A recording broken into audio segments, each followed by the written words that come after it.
Okay, તો ચાલો છોકરાઓ આપણે આગળ વધીએ.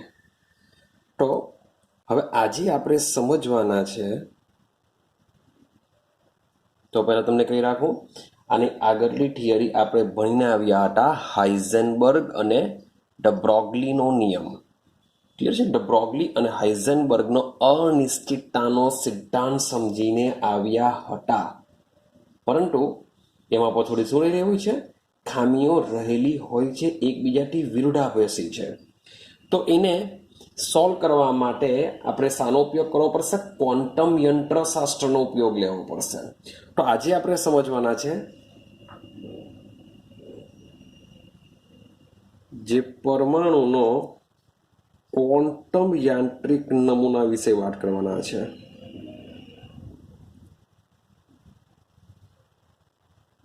ચાલો સમજો પરમાણુનો ક્વોન્ટમ યાંત્રિક નમૂનો.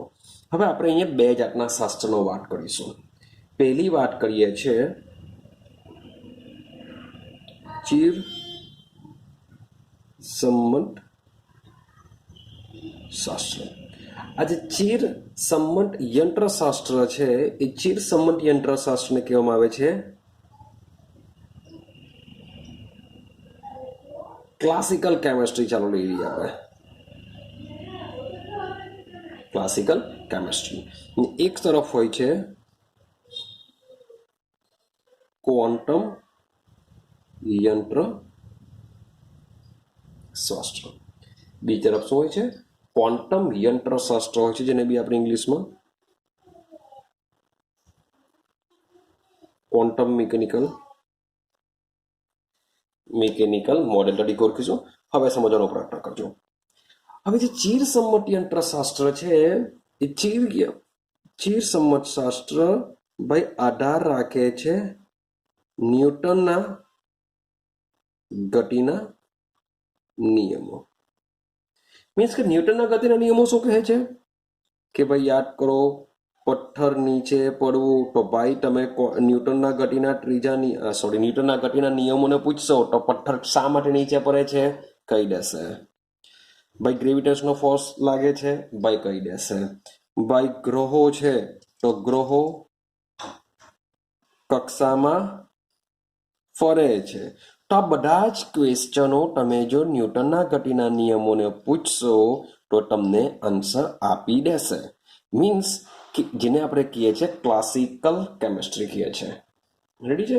એટલે કે ચીર સંમત યંત્રશાસ્ત્ર મુજબ એ ચીર સંમત યંત્રશાસ્ત્ર છે ન્યૂટનના ગતિના નિયમો પર આધારિત છે, જેને આધારે પથ્થર નીચે પડે છે, ગ્રહોનું કક્ષકમાં ફરે છે. આ બધા જ ક્વેશ્ચનોના આન્સર આપી શકે છે. પરંતુ જ્યારે ચીર સંમત યંત્ર, હા બીજી એક વસ્તુ તમને કહી રાખું કે ભાઈ ચીર સંમત યંત્રશાસ્ત્રમાં આ જે બધા છે એને કોઈ એક કણ તરીકે જો ડિફાઇન કરો તો પણ ચાલશે. મીન્સ કે આ લોકો કણ તરીકેની પ્રકૃતિ ધરાવે છે. મીન્સ કે પથ્થરને બી તમે એક કણ તરીકે લેશો ને કણ તરીકે સમજીને પ્રયત્ન કરશો તો પણ તમને આન્સર મળી જશે. પણ ક્વેશ્ચન એવો આવે કે માની લો કે હવે વાત કરું છું એકદમ સૂક્ષ્મદર્શીય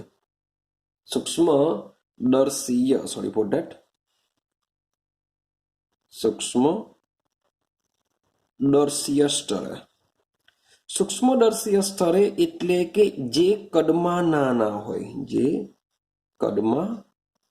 હોય. આજે પથ્થરની વાત કરી, જે ગ્રહોની વાત કરી, એ શું હોય છે? માઇક્રોસ્કોપિક હોય છે, મેક્રોસ્કોપિક હોય છે. એટલે કે એ લોકોના કદ મોટા હોય છે. એ મેક્રોસ્કોપિક લેવલ. મીન્સ કે જે ચીર સંમત યંત્રશાસ્ત્ર છે એ મેક્રોસ્કોપિક માટે કામનો છે. મેક્રોસ્કોપિક એટલે કે સ્થૂળદર્શીય સ્તરે, જેને આપણે ગુજરાતીમાં કહીશું સ્થૂળદર્શીય સ્તરે. સ્થૂળદર્શીય સ્તરનો મતલબ એવો થાય કે જે કદમાં મોટા હશે તેના વિશે સમજવું હોય તો ચીર સંમત યંત્રશાસ્ત્ર બધું સમજાવી દેશે, અને તે પણ એઝ અ પાર્ટિકલ તરીકે જ બિહેવ કરે છે. પણ જ્યારે વાત કરીએ સૂક્ષ્મદર્શીય સ્તરે એટલે કે જે કદમાં નાના છે, જે કદમાં કેવા છે, નાના છે, લાઈક લઈ લો પ્રોટોન લઈ લો, ઇલેક્ટ્રોન લઈ લો, ભાઈ ન્યુટ્રોન લઈ લો, તમે પરમાણુ લઈ લો કે અણુ લઈ લો, આ બધા શું હોય છે? ખૂબ જ નાના કણો છે. તો આ જે નાના કણો છે એ નાના કણોને સમજાવવા નિષ્ફળ નીવડે છે. ક્લિયર છે કે જે પ્રોટોન, ઇલેક્ટ્રોન, ન્યુટ્રોન કે જે સૂક્ષ્મદર્શીય સ્તરે જે કદમાં નાના હોય છે તેઓને સમજાવવા માટે ચિરસમ્મત શાસ્ત્ર ઉપયોગી નીવડતું નથી. ક્લિયર થાય છે? હા કે ના? શા માટે એ ઉપયોગી નીવડતું નથી? શા માટે આ લોકોને સમજાવવા ચિરસમ્મત યંત્રશાસ્ત્ર ઉપયોગી નથી? કારણ કે ચિરસમ્મત શાસ્ત્ર દ્રવ્ય દ્વૈત સ્વભાવ ધરાવે છે એવું આપણે સાબિત કરીને આપ્યા, જે ના પાડે છે. એક આઈડિયા આવે છે? મીન્સ કે ચિરસમ્મત યંત્રશાસ્ત્ર જે દ્રવ્ય છે, દ્રવ્ય દ્વૈત સ્વભાવ ધરાવે છે એ શું કરે છે? ના પાડે છે કે ભાઈ દ્રવ્ય દ્વૈત સ્વભાવ ધરાવતો નથી.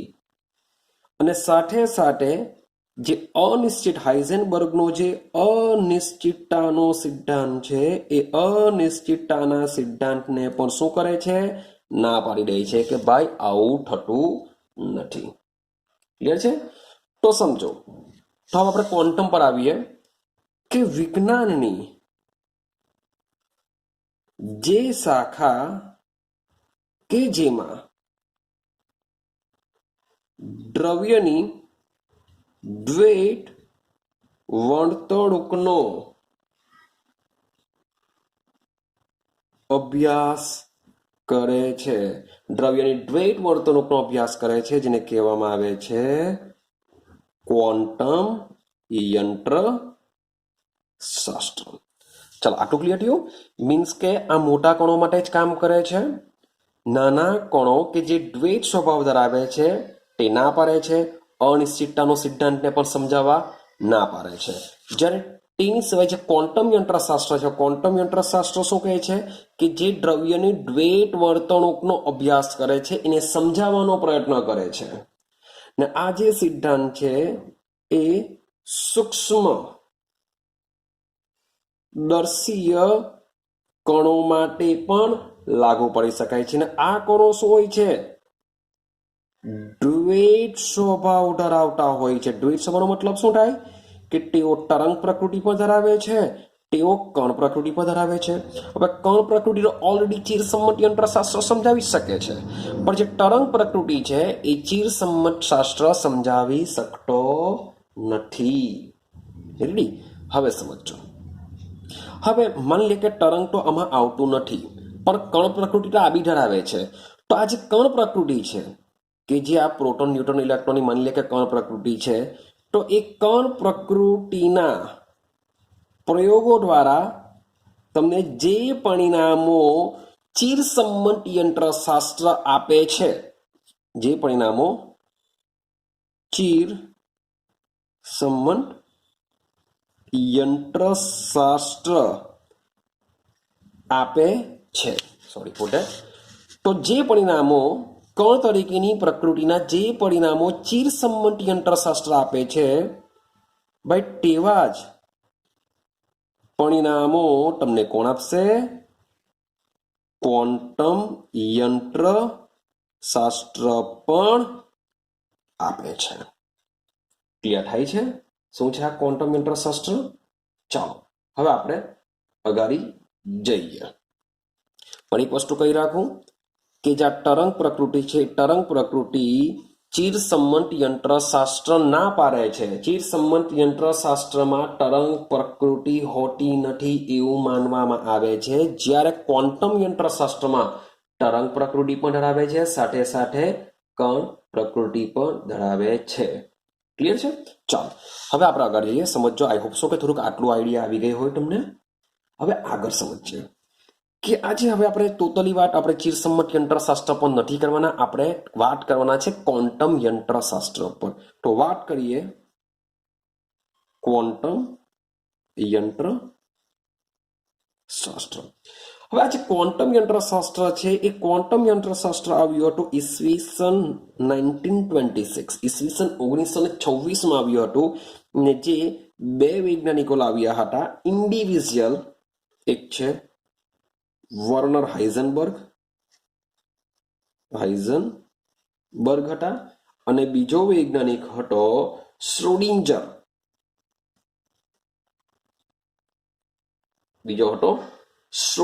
ઇરવિન શ્રોડિંજર નામનો વૈજ્ઞાનિક હતો જેમણે ક્વોન્ટમ યંત્રશાસ્ત્ર વિકસાવેલો હતો. હવે જે વર્નરનો જે હાઇઝનબર્ગનો જે સિદ્ધાંત છે, શાનો સિદ્ધાંત છે? અનિશ્ચિતતાનો સિદ્ધાંત છે. મીન્સ કે આ નિયમ શું કહેવા માંગે છે? આપણે ભણીને આવ્યા છે કે કોઈ પણ એક જ સમયે, માન લો કે કોઈ પાર્ટિકલ્સ છે, કોઈ કણ છે, એ વી વેગથી જાય છે, એનું સ્થાન એક્સ લઈ લઈએ, તો કોઈ એક જ સમયે તેનું સ્થાન અને વેગ બંને એકી સાથે જાણી શકાતું નથી. ક્યાં એનો વેગ જાણી શકાશે? તો ભાઈ સ્થાનમાં અનિશ્ચિત આવશે, અથવા સ્થાન જાણી શકાય તો વેગમાં અનિશ્ચિત આવશે. જે રીતે આપણે delta x into m delta v is equal to greater than or equal to લખીએ આપણે h/4π સૂત્ર સાબિત કરીને આવ્યા હતા. ક્લિયર છે? હવે આપણે સમજવાનું વાત કરીએ શ્રોડિંજર. તો જે ક્વોન્ટમ યંત્રશાસ્ત્ર છે, સમજો, જે ક્વોન્ટમ યંત્રશાસ્ત્ર છે, ક્વોન્ટમ યંત્રશાસ્ત્ર સમજવું હોય તો 100% એનો શ્રેય શ્રોડિંજરને જાય છે. ઇરવિન શ્રોડિંજર કે જે મેઇન જે છે શ્રોડિંજર છે, એટલે કે જે બી એમણે સમજાવેલું છે, એમાં જે ભાગ આપેલો છે એ ટોટલી શ્રોડિંજરના નામે જાય છે. મીન્સ કે મુખ્ય ભાગ, એટલે મીન્સ કે મેઇન એવું છે, હાડકું કહેવાય, હાડકું છે શ્રોડિંજર ક્વોન્ટમ યંત્રશાસ્ત્રનું. કે એવું સમજી લો કે ક્વોન્ટમ યંત્રશાસ્ત્રને સમજવું હોય તો આપણે શ્રોડિંજરે જે ડિસ્કશન કરેલી છે, જે સમજણ પાડેલી છે, બધું જ સમજવું પડશે. ક્લિયર છે? ચાલો તો હજુ જો હવે આજે ક્વોન્ટમ યંત્રશાસ્ત્ર છે, મેં તમને પહેલા જ વાત કરી કે દ્વૈત સ્વભાવને સમજાવે છે, એટલે કે તરંગ અને કણ એમ બંને પ્રકૃતિને સમજાવવાનો પ્રયત્ન કરે છે. પણ કણ પ્રકૃતિ તો ઓલરેડી ક્લાસિકલ કેમેસ્ટ્રી પણ સમજાવે છે, એટલે કે ચિરસમ્મત યંત્રશાસ્ત્ર બી સમજાવે છે. તો અહીંયા આપણે મેઇન ફોકસ કરીશું તરંગ પ્રકૃતિ પર, કે જે ક્વોન્ટમ યંત્રશાસ્ત્ર છે એ તરંગ પ્રકૃતિ ઉપર રચાયેલું છે. ક્લિયર છે? મીન્સ કે જે બી હશે એ તરંગ ગતિના વિચારો સાથે સંમત થશે. તરંગ પ્રકૃતિ અથવા તો તરંગ ગતિના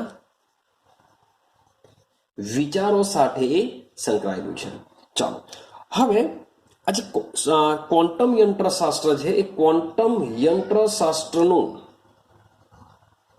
જે સમીકરણ છે એ મૂળભૂત સમીકરણ ખરેખર કોણે સમજાવેલું છે? ઇરવિન શ્રોડિંજર નામના વૈજ્ઞાનિકે સમજાવેલું છે. ને આ જે સમીકરણ છે એને ક્વોન્ટમ યંત્રશાસ્ત્રનું સમીકરણ કહેવામાં આવે છે.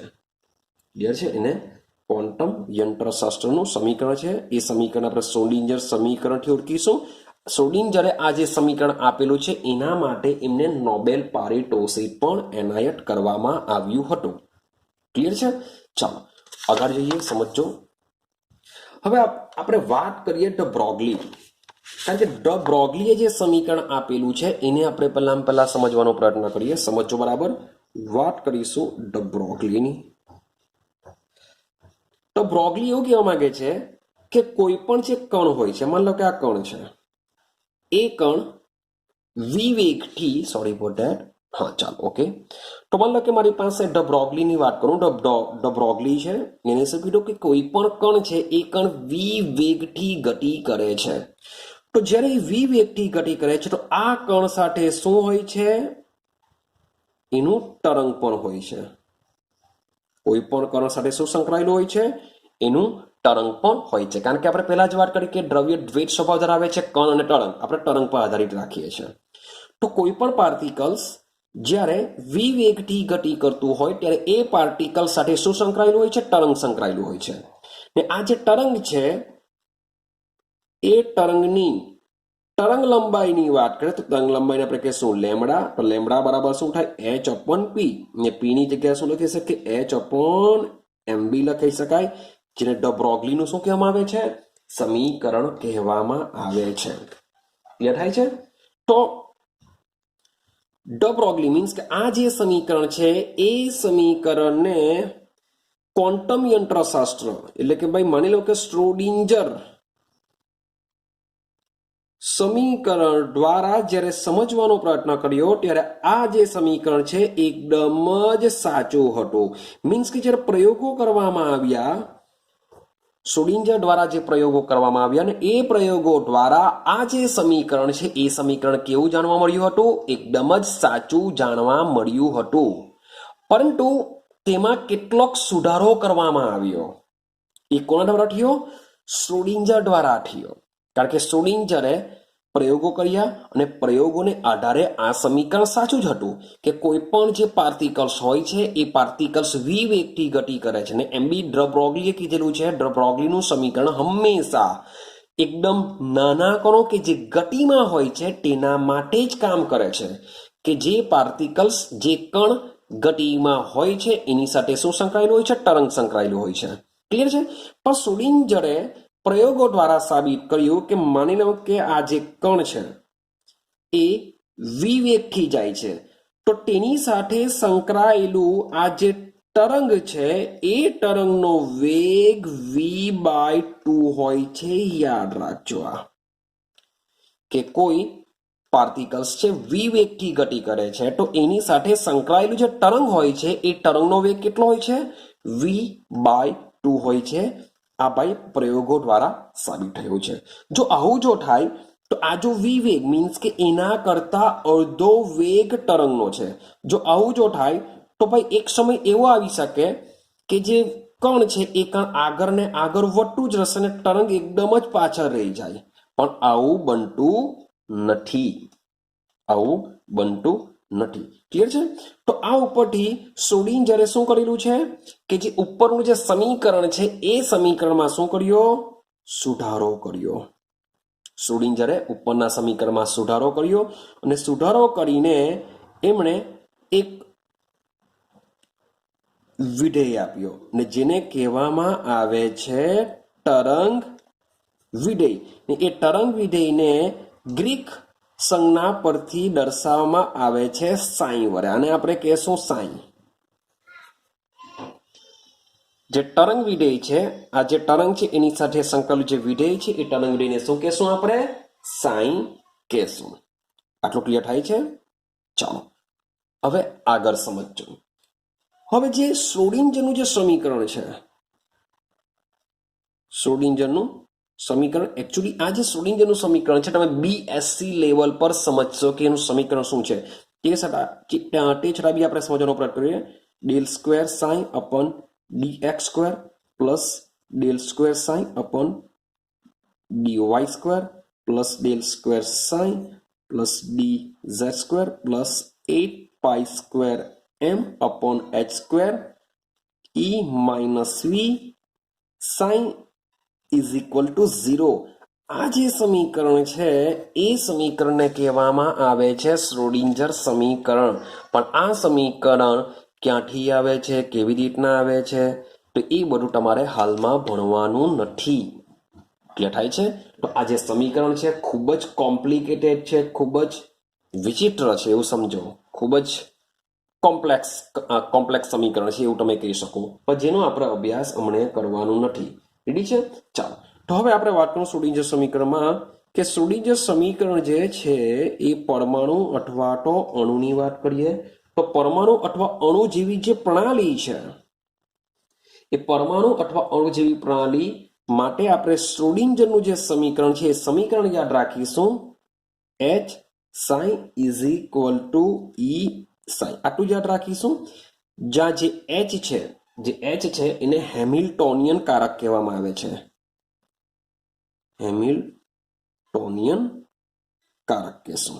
ક્લિયર છે? ઈ એ શું છે? આપણી ઉર્જા છે. અને સાઈ મેં તમને અગાડી જ કીધું, સાઈ એ શું છે? તરંગ વિધેય છે. સાઈ શું છે? તરંગ વિધેય છે. ક્લિયર થાય છે? ચાલો, તો માની લઈએ તો શ્રોડિંજરની વાત કરીએ તો શ્રોડિંજરે જે પ્રણાલીની છે એ પ્રણાલીની કુલ ઉર્જા માટે જો વાત કરીએ તો પ્રણાલીની જે કુલ ઉર્જા માટે એક કારકની રચના કરેલી, અને એક કારક શું છે? આપણો ઈ સાઈન છે. શ્રોડિંજરે પ્રણાલીની જે ઉર્જા છે, ઉર્જાની વાત કરેલી, ઉર્જામાં તેનો કારક છે, ઉર્જામાં તેના કારકને શું કહીશું? આપણે ઈ બી લખીએ. એ શું છે? આપણો સાઈન છે, જેને આપણે તરંગ વિધેય કહીએ છીએ. તો એને ડેફિન કર્યું, મીન્સ કે ક્યાંથી કર્યું? ડ બ્રોગલીના સમીકરણ પરથી, કે જે ડ બ્રોગલીનું સમીકરણ છે એમ પ્રયોગો દ્વારા સાચું આવે છે, પરંતુ તેમાં થોડી ભૂલ હતી. એ ભૂલ શું હતી? કે કણ સાથે સંકળાયેલું જે તરંગ છે એ તરંગનો વેગ કણના વેગ કરતા અડધો હોય છે. જો આવું જો થાય તો શું થશે? કે થોડા સમય બાદ કણ એકદમ આગળ વધી જશે, તરંગ એકદમ પાછળ રહેશે. એવું થવાનું નથી. તો એના પરથી જે પ્રણાલીની ઉર્જા છે, પ્રણાલીની ઉર્જા માટે કારકની રચના કરીને, કારક શું હોય છે?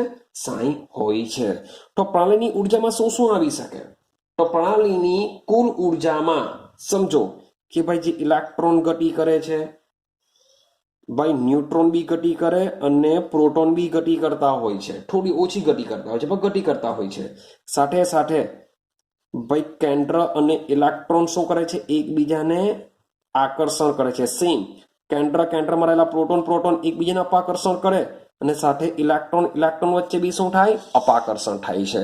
તો આ બધાને લીધે જે બી ઉર્જા ઉત્પન્ન થાય એ ઉર્જાને શું કહેશું? આપણે પ્રણાલીની કુલ ઉર્જા કહેશું. ક્લિયર છે? તો આ જે ઉપરનું જે સમીકરણ છે એ સમીકરણનો ઉકેલ આપણને ઈ અને સાઈ આપે છે. ક્લિયર છે? ઈ અને કોણ આપશે? સાઈ આપે છે. હવે સમજો, જ્યારે શ્રોડિંજરે આ સમીકરણ કોને લાગુ પાડ્યું?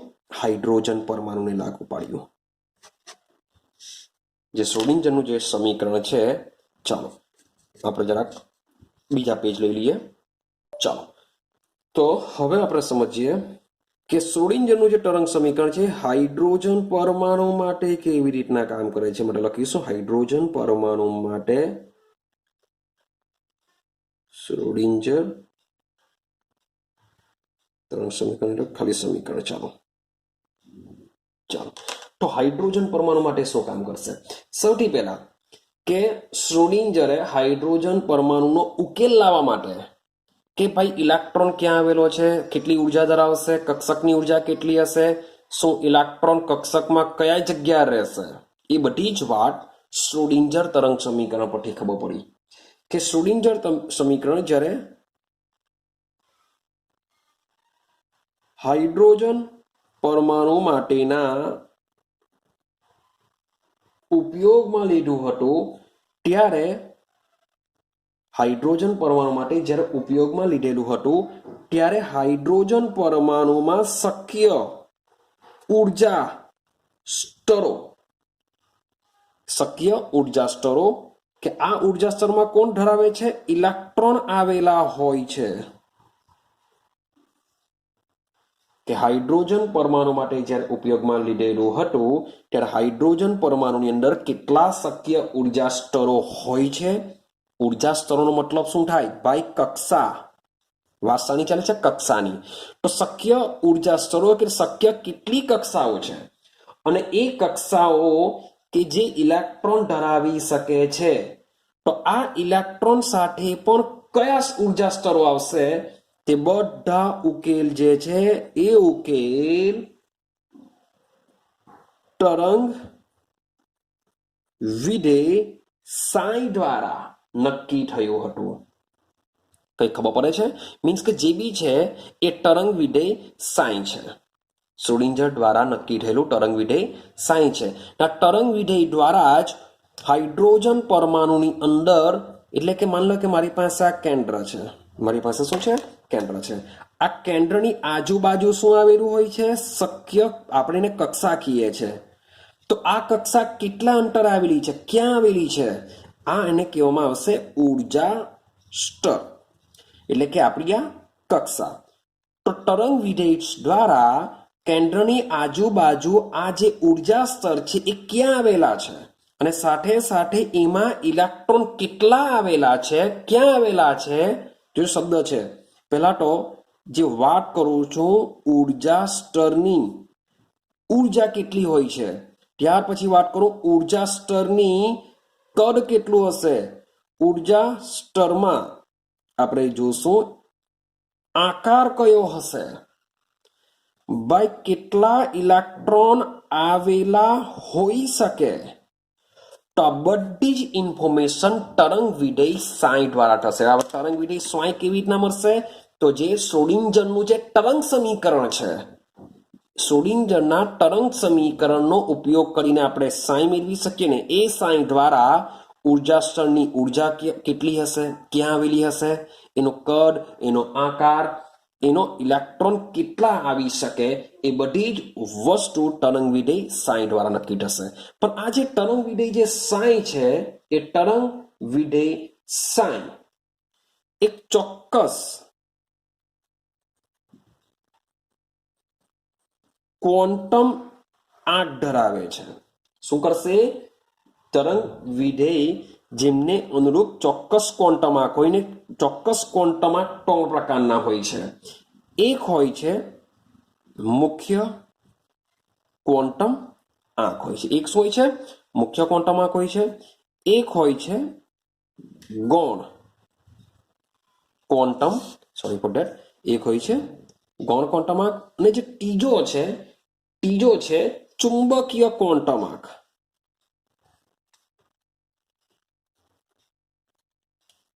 શું હોય છે?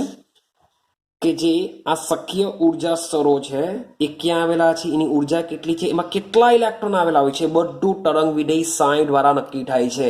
અને આ જે તરંગ વિધેય સાઈ છે એ શાની સાથે સંકળાયેલો છે? ક્વોન્ટમ આંક સાથે સંકળાયેલો છે. અને તરંગ વિધેય સાઈ એ 3 ક્વોન્ટમ આંક આપે છે. એક છે મુખ્ય ક્વોન્ટમ આંક, જેને આપણે n થી દર્શાવીશું, સ્મોલ n. ગૌણ ક્વોન્ટમ આંક, જેને આપણે સ્મોલ l થી દર્શાવીશું. અને જે ચુંબકીય ક્વોન્ટમ આંક છે એને આપણે દર્શાવીશું ml દ્વારા. આ ટોનેટોન વિશે, મીન્સ કે આના પછી આપણે આ ટોનેટોન વિશે ડિટેલમાં વાત કરવાની છે. તો સમજો કે મીન્સ કે આ ટોન દ્વારા શું ડિફાઈન થશે. તો આ ટોન દ્વારા કક્ષકોની ઉર્જા કેટલી હશે? ભાઈ કક્ષકો જે ઇલેક્ટ્રોન, માની લો કે આ ઉર્જા સ્તર છે એક સોસાયટી છે, એ સોસાયટીમાં ઘરો આવેલા હોય છે જેમાં ઇલેક્ટ્રોન રહેતા હોય છે. તો આ જે ઘરો છે એને આપણે પાછળથી બોલીશું કક્ષક. કક્ષાની અંદર આવશે કક્ષક. તો કઈ કઈ કક્ષક આવશે, એનો આકાર કેટલો હશે, એનું કદ કેવું હશે, એમાં કેટલા ઇલેક્ટ્રોન આવશે, આ બધી જ ઇન્ફોર્મેશન તરંગ વિધેય જે ક્વોન્ટમ આંક ધરાવે છે એના દ્વારા ડિફાઇન થશે. કંઈક આઈડિયા આવે છે? વાત કરું છું, પહેલા આપણે કક્ષાની વાત કરી કે ઇલેક્ટ્રોનની આજુબાજુ જે ઇલેક્ટ્રોન મળી આવવાની, યાદ રાખજો કે જે ઇલેક્ટ્રોન મળી આવવાની જે સંભાવના છે એ સંભાવના કેવી હોય છે? સાઈ સ્ક્વેર દ્વારા દર્શાવવામાં આવે છે. કે કેન્દ્રની આજુબાજુ જે ઇલેક્ટ્રોન મળી આવવાની જે સંભાવના છે એ સાઈ સ્ક્વેર દ્વારા દર્શાવવામાં આવે છે. તો કેન્દ્રની આજુબાજુ ઇલેક્ટ્રોન મળી આવશે તો તે તરંગ વિધેય સાઈ દ્વારા નક્કી થશે. તો એ ઇલેક્ટ્રોન ક્યાં મળશે? તો ભાઈ કેન્દ્રની આજુબાજુ જરૂરી નથી કે એક જ ઉર્જા સ્તર આવશે, ઘણા બધા ઉર્જા સ્તર આવશે. તો એ બધા ઉર્જા સ્તરમાં શું હશે? એને કક્ષા કહેશું. કક્ષાની અંદર શું હશે? કક્ષાની અંદર આવશે કક્ષક. ના કક્ષક બી કેવી હોય છે? જુદી જુદી પ્રકારની હોય છે. તેના આકાર બી કેવા હોય છે? જુદા જુદા હોય છે. કદ બી કેવા હોય છે? જુદા જુદા હોય છે. એની ઉર્જા બી કેવી હોય છે? જુદા જુદા હોય છે. ને આ કક્ષકમાં રહેતા હોય છે ઇલેક્ટ્રોન. તો જુદી જુદી કક્ષકોમાં કેટલા ઇલેક્ટ્રોન રહેશે, આ બધી જ ઇન્ફોર્મેશન સાઈ દ્વારા મળેલી છે, જેને આપણે તરંગ વિધેય કહીએ છીએ. અને જે તરંગ વિધેય સાઈ છે એ સીધી સિમ્પલ વસ્તુ છે, શ્રોડિંજર તરંગ સમીકરણ પરથી મેળવવામાં આવે છે, જેના દ્વારા આ બધી જ ઇન્ફોર્મેશન મેળવવામાં આવી હતી. ક્લિયર થાય છે? આપણે બહુ ડિટેલમાં વાત નથી કરવાની અહીંયા. તો સમજો કે આ જે 3 ક્વોન્ટમ આંક છે એ 3 ક્વોન્ટમ એક લાક્ષણિક એક સેટ ધરાવે છે ને એ સેટ મીન્સ કે શબ્દ બોલું છું સેટ મીન્સ કે આ 3 નો એક સાથે ઉપયોગ કરીને આપણે ઉર્જા કેટલી છે, કક્ષા ક્યાં છે, એમાં કક્ષક આવેલી છે નથી આવેલી, એ કક્ષક કયા પ્રકારની છે, એમાં કેટલા ઇલેક્ટ્રોન આવેલા છે, એનો આકાર કયો છે, એની ઉર્જા કઈ છે, આ બધી જ ઇન્ફોર્મેશન આ સેટ દ્વારા નક્કી કરવામાં આવે છે. ક્લિયર થાય છે? આઈડિયા આવે છે? હા કે ના? તો જે હાઇડ્રોજનની વાત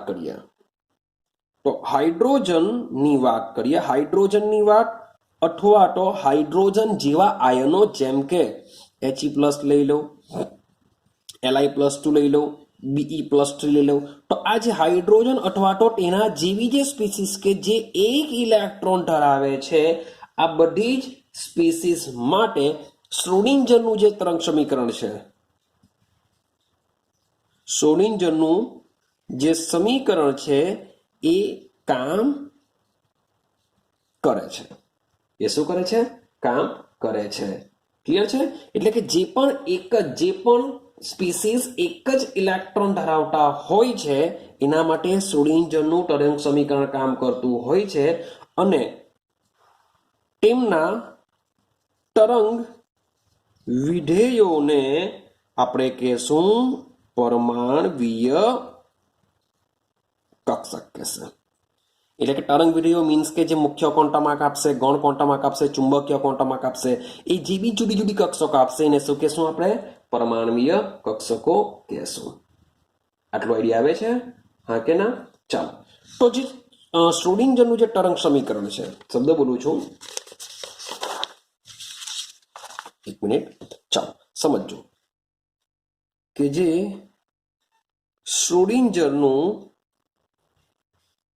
તરંગ સમીકરણ છે એ હાઇડ્રોજન પરમાણુની બધી જ બાબતને સમજાવી શકે છે. કંઈ પણ વસ્તુ અસમજણ પડે તેવી નથી, બધી જ બાબતને સમજાવી શકે છે જે બોહર સમજાવી શક્યો ન હતો. જે બોહર સમજાવી શક્યો ન હતો એ બધી જ ઇન્ફોર્મેશન શ્રોડિંજરના તરંગ સમીકરણ દ્વારા આપણે હાઇડ્રોજન માટે સમજાવી શક્યા હતા. ક્લિયર છે? પણ સેમ વસ્તુ જેમ બોહર હાઇડ્રોજન જેવી સ્પીસીસ માટે જ કામ કરે, સેમ એ જ પ્રમાણે જે શ્રોડિંજરનું જે તરંગ સમીકરણ છે એ તરંગ સમીકરણ પણ બહુ ઇલેક્ટ્રોન ધરાવતા પરમાણુ માટે કામ કરતું નથી. એટલે કે એવું તો નથી કે અશક્ય છે, પણ એવું લખી શકીએ મુશ્કેલી સર્જે છે. બાકી એવું તો નથી કે ભાઈ નહીં કામ કરશે, પણ કેવું છે? મુશ્કેલી સર્જે છે. ક્લિયર છે? તો શું કરીશું? તો ભાઈ આ જે સમીકરણ છે શ્રોડિંજરનું, એ શ્રોડિંજરનું તરંગ સમીકરણ બહુ ઇલેક્ટ્રોન માટે લાગુ પાડી શકાય. તો આ જે મુશ્કેલી છે એ મુશ્કેલીના નિરાકરણ માટે ભાઈ આશરા પદ્ધતિનો ઉપયોગ કરવામાં આવે છે. શું કરવામાં આવે છે? આશરા પદ્ધતિનો ઉપયોગ કરવામાં આવે છે. મીન્સ કે હાઇડ્રોજન પરમાણુ માટે જે ઇન્ફોર્મેશન મેળવેલી છે એ ઇન્ફોર્મેશન, એ માહિતીનો ઉપયોગ અન્ય પરમાણુમાં ભાઈ કક્ષકોની ઉર્જા કેટલી હશે, ભાઈ શક્ય ઉર્જા સ્તરો કેટલા છે, એમાં કેટલી કક્ષકો આવેલી છે, એના આકાર કયા હશે, એ બધી આશરા પદ્ધતિ વડે નક્કી કરવામાં આવ્યું હતું. અને આ નક્કી કરવા માટે આધુનિક કોમ્પ્યુટરની મદદ લેવામાં આવી હતી. ક્લિયર છે? ચાલો હવે સમજો કે જેટલો મુખ્ય તફાવત વધતો જાય શાના લીધે? કેન્દ્રીય ભારને લીધે મીન્સ કે આપણે જાણીએ છીએ કે પરમાણુમાં ઇલેક્ટ્રોન, બહુ ઇલેક્ટ્રોનનો મતલબ શું થાય કે ભાઈ કેન્દ્રમાં જેટલો ધન વીજભાર વધતો જશે એટલા ઇલેક્ટ્રોન પર વધતા જવાના, એટલે કે મુખ્ય તફાવત જેટલો વધતો જાય એટલે કે કેન્દ્રીય ભાર જેટલો વધતો જશે. એ જ રીતે બધી જે કક્ષકો છે એ કક્ષકો કેવી થાય છે? સંકોચાય છે. એવું કહેવામાં આવે છે કે જેટલો કેન્દ્રીય ભાર વધતો જશે તો એમાં રહેલી જે કક્ષકો છે એ કક્ષકો શું કરે છે? કંઈક અંશે સંકોચન પામે છે. એટલે કે helium, lithium, beryllium, boron, carbon, જેમ જેમ તમે અગાડી જશો તેમ તેમ કક્ષકોનું શું થાય છે? સંકોચન થાય છે. ક્લિયર છે? આ વસ્તુની ચર્ચા આપણે આ જ ચેપ્ટરમાં પાછળથી ડિટેલમાં કરવાના છે. હમણાં આપણે એટલી ડિટેલમાં ચર્ચા કરવાના નથી. હવે વાત કરીએ હાઇડ્રોજન. તો હાઇડ્રોજન જેવી જે સ્પીસીસ છે, હાઇડ્રોજન જેવી જે સ્પીસીસ છે એ હાઇડ્રોજન જેવી સ્પીસીસમાં ભાઈ કક્ષાની ઉર્જા કેટલી હશે? કક્ષકોની ઉર્જા, જો ભાઈ આ બંને વસ્તુ અલગ અલગ છે. કક્ષાની ઉર્જા બી અલગ છે, સાથે સાથે કક્ષકોની ઉર્જા બી અલગ છે. આ કક્ષા શું છે કે કેન્દ્રની આજુબાજુ ચોક્કસ, મીન્સ કે માની લઉં કે મારી પાસે આ કેન્દ્ર છે, પોઝિટિવ સાઇન ધરાવે છે. હવે એની આજુબાજુ શું રહેલા હોય છે? ઇલેક્ટ્રોન રહેલા હોય છે. કે આ જે ઇલેક્ટ્રોન જે પટ પર મે બી શક્ય પટ પર ગતિ કરતા હોય છે એને કહેવાશે કક્ષા. ક્લિયર? તો આ જે કક્ષા છે એ કક્ષાની અંદર શું આવેલી છે? કક્ષકો આવેલી છે. કક્ષાની અંદર કક્ષકો આવેલી હોય છે ને આ કક્ષકોની અંદર ઇલેક્ટ્રોન રહેલા હોય છે. ઉતરે છે? જો આ જે કક્ષકો છે, કક્ષકોનો રસ્તો કયો? તો કક્ષા. અને ઇલેક્ટ્રોનનું ઘર કયું? તો કક્ષકો. રેડી છે? તો કક્ષાની ઉર્જા, કક્ષકોની ઉર્જા, ત્યાર પછી જઈએ તો આ કક્ષકોનો આકાર, કક્ષકોનું કદ, કક્ષકોનો આકાર, કક્ષકોનું કદ, આ બધી જ વસ્તુનો આધાર એક જ ક્વોન્ટમ આંક, મુખ્ય ક્વોન્ટમ આંક એન દ્વારા. યાદ કરો આપણે અગાડી 3 જુદા જુદા ક્વોન્ટમ આંક જાણીને આવ્યા: મુખ્ય ક્વોન્ટમ આંક, ગૌણ ક્વોન્ટમ આંક અને ચુંબકીય ક્વોન્ટમ આંક. એ 3 ક્વોન્ટમ આંક દ્વારા કોઈ પણ પરમાણુ, શબ્દ બોલું છું, કોઈ પણ પરમાણુની કક્ષાની ઉર્જા કેટલી હશે, કક્ષકોનો આકાર કયો હશે, કક્ષકોનું કદ કેટલું હશે, કેટલી, એક ઘર હોય, કક્ષક છે, એમાં ઇલેક્ટ્રોન રહેવાના છે, તો એક કક્ષકમાં કેટલા ઇલેક્ટ્રોન રહેશે, આ બધી જ ઇન્ફોર્મેશન પેલા 3 ક્વોન્ટમ આંક પરથી મળી જશે. આઈડિયા આવે છે? તો કોઈ પણ પરમાણુમાં રહેલા બધા જ ઇલેક્ટ્રોનની ઇન્ફોર્મેશન માટે આપણે 3 ક્વોન્ટમ આંક ઉપર આધાર રાખતા હોઈએ છે. પણ હું વાત કરું છું હાઇડ્રોજન માટે. તો હાઇડ્રોજન જેવી જે સ્પીસીસ છે એ સ્પીસીસની ટોટલી બધી જ માહિતી, કક્ષાની ઉર્જા શું છે, કક્ષકની ઉર્જા શું છે, કક્ષકનો આકાર કેટલો છે, કક્ષકનું કદ કેટલું છે, એમાં કેટલા ઇલેક્ટ્રોન આવેલા છે, આ બધી જ ઇન્ફોર્મેશન માત્ર ને માત્ર એક જ ક્વોન્ટમ આંક એન ઉપરથી મળી જશે. ગૌણ ક્વોન્ટમ આંક અને ચુંબકીય ક્વોન્ટમ આંકની કોઈ જરૂરત પડતી નથી. માત્ર મુખ્ય ક્વોન્ટમ આંક દ્વારા જ આપને બધી જ ઇન્ફોર્મેશન મળી જશે. આટલું ક્લિયર થયું? ચાલો, તો માની લો કે હું વાત કરું લિથિયમ માટે, તો લિથિયમ માટે હું એમ નહીં કહી શકું કે એની કક્ષાની ઉર્જા કેટલી હશે, કક્ષકોની ઉર્જા કેટલી હશે, કક્ષકોનો આકાર કેટલો હશે. મીન્સ કે ઘર તો હોય, ઇલેક્ટ્રોનનું ઘર હોય. હવે આપણું ઘર કઈ એક શેપનું નથી. આપણું ઘર એક જ આકાર નથી, જુદા જુદા આકારનું હશે. હા કે ના? ઘરનો શેપ, ઘરનો આકાર કેવો હોય છે, ઘરની ડિઝાઇન જુદી જુદી હોય છે, જુદા જુદા આકારની હોય છે. તે જ પ્રમાણે જે કક્ષકો છે, કક્ષકોનો આકાર બી કેવો હોય છે, જુદો જુદો હોય છે. રેડી? તો એ કયા ક્વોન્ટમ આંક દ્વારા શાની ઇન્ફોર્મેશન મળશે, શાની માહિતી મળશે, એ હવે આના પછીના વિડીયો દ્વારા ખબર પડશે. કે જે શ્રોડિંજર તરંગ સમીકરણમાંથી જે તરંગ સમીકરણ પરથી જે તરંગ વિધેય સાઈ મળેલું છે ને એ સાઈ મુખ્ય 3 ક્વોન્ટમ આંક ધરાવે છે. પેલું છે મુખ્ય ક્વોન્ટમ આંક, બીજું છે ગૌણ ક્વોન્ટમ આંક, ત્રીજું છે ચુંબકીય ક્વોન્ટમ આંક. આ એક આખો સેટ છે. મીન્સ કે હાઇડ્રોજન સિવાયના પરમાણુ વિશેની બધી જ ઇન્ફોર્મેશન મેળવવી હોય તો તમારે શું કરવું પડશે? પેલા સેટ ઉપર આધાર રાખવું પડે, 3 ક્વોન્ટમ આંક ઉપર આધાર રાખવું પડે. પણ એક હાઇડ્રોજન જ એવો પરમાણુ છે કે હાઇડ્રોજન અને તેના જેવી જે સ્પીસીસ કે જે એક ઇલેક્ટ્રોન ધરાવે છે તેના વિશેની બધી જ ઇન્ફોર્મેશન માત્ર ને માત્ર મુખ્ય ક્વોન્ટમ આંક n દ્વારા નક્કી કરી શકાય છે. ક્લિયર છે? ચાલો તો સમજો.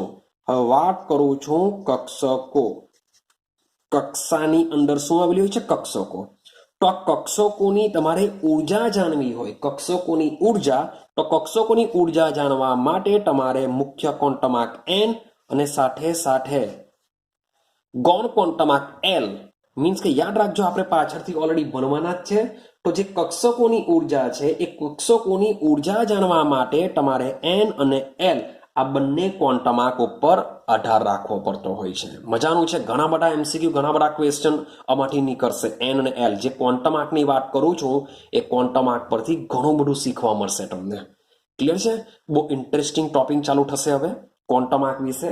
જે જો નહીં ખબર પડ્યો ક્વોન્ટમ આંક, તો તમે જે ઇલેક્ટ્રોનની કોન્ફિગ્યુરેશન હોય છે, ઇલેક્ટ્રોનની રચના હોય છે કે ભાઈ પરમાણુમાં આટલા ઇલેક્ટ્રોન હોય તો એને આપણે કેવી રીતના ભરવાના છે, કઈ કક્ષકમાં ભરવાના છે, એ બધી જ ઇન્ફોર્મેશન હવે પછી આવે છે. એટલે કે હવે પછીનું ક્વોન્ટમ આંકથી લઈને જે બી છે એ ખૂબ જ ઇમ્પોર્ટન્ટ છે, જે તમને 12 સાયન્સની અંદર ખૂબ જ કામ લાગશે.